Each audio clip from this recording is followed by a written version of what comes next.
Hello, I'm Miss Moore. I am your student's advisory teacher. I was their advisory teacher their first 2 years as well. They did not have me at the beginning of the school year because I was out on maternity leave, but I am now their advisory teacher again.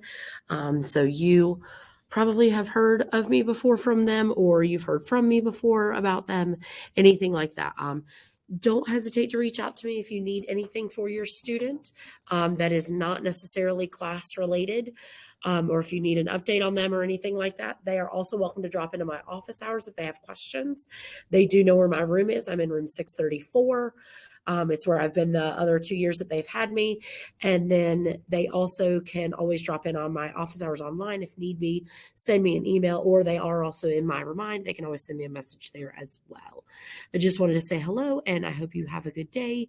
And if they need anything from me or you guys need anything, please don't hesitate to reach out. Thanks.